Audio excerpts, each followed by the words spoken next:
রবিবার সকালে সামাজিক দায়বদ্ধতা পালনে মানব সেবায় মধ্যমগ্রাম বাউল ও লোকোৎসব কমিটির উদ্যোগে বিনামূল্যে স্বাস্থ্য ও দন্ত পরীক্ষা শিবির অনুষ্ঠিত হলো।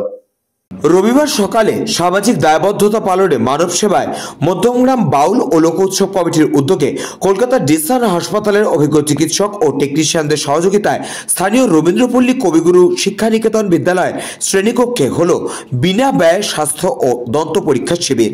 সমাজে পিছিয়ে পড়া অর্থনৈতিকভাবে দুর্বল শ্রেণীর বহু অসহায় মানুষ শিবিরে পরিষেবা নেন। এদিন স্বাস্থ্য শিবিরে ছিল ব্লাড সুগার, ব্লাড প্রেশার, উচ্চতা, ইসিজি, দন্ত সহ সাধারণ পরীক্ষা ও চিকিৎসকদের পরামর্শ প্রদান। ছিলেন ডাক্তার দীপজিৎ চৌধুরী, ডাক্তার সংগ্রাম পড়িয়া, ডাক্তার কমলিকা সাহা প্রমুখ।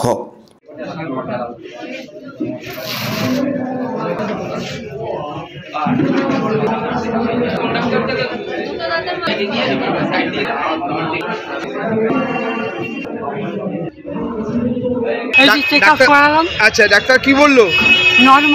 নর্মাল আছে, কোনো অসুবিধা হয়নি তো? না। হ্যাঁ, এসছি। কি বললো ডাক্তার? ডাক্তারবাবু আমার সব প্রেশার, সুগার, ইসিজি চেক করলো। মানে আমি খুব স্যাটিসফাইড, খুব ভালো চিকিৎসা হয়েছে।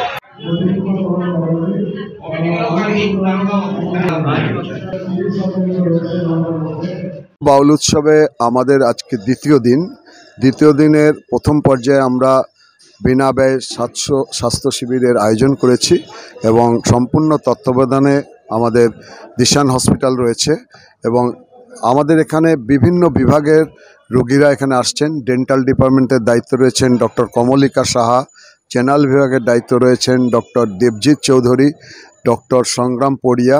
প্রচুর পেশেন্ট এখানে নাম লেখাচ্ছে এবং এই পরিষেবা গ্রহণ করছে এবং কিছু আমরা টেস্টও আমরা বিনা পয়সায় এখান থেকে এই পরিষেবা দেওয়া হচ্ছে। অর্থাৎ উৎসবের একটা অঙ্গ হিসেবে এই পরিষেবা আমরা স্বাস্থ্য শিবিরের আয়োজন করেছি।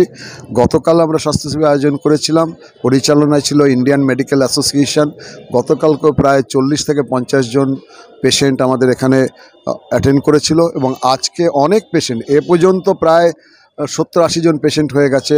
দিশান হসপিটালের পরিচালনায় চলছে স্বাস্থ্য শিবির এবং আজকে আরও অনেকক্ষণ চলবে আমাদের স্বাস্থ্য শিবির। আমরা শুধুমাত্র সাধারণ মানুষকে এই বার্তা দিতে চাই যে লোক সাংস্কৃতিক শুধু নয়, বাউল লোক উৎসব কিছু সামাজিক দায়বদ্ধতার কথা মনে রেখে তারা এই স্বাস্থ্য শিবির আয়োজন করেছে এবং তারই একটা অঙ্গ হিসেবে আজকে দিশান হসপিটাল আমাদের এখানে স্বাস্থ্য শিবিরের ব্যবস্থা করেছেন এবং প্রচুর মানুষ এতে উপকৃত হবে। বিশেষ করে খেটে খাওয়া মানুষ যারা সাধারণভাবে ডাক্তারদেরকে পয়সা দিয়ে দেখাতে পারে না, সেই ধরনের মানুষের সংখ্যা এখানে বেশি। আমরা এই বার্তাই দিতে চেয়েছি সাধারণ মানুষকে। ব্যুরো রিপোর্ট, নিউজ বঙ্গ টাইম।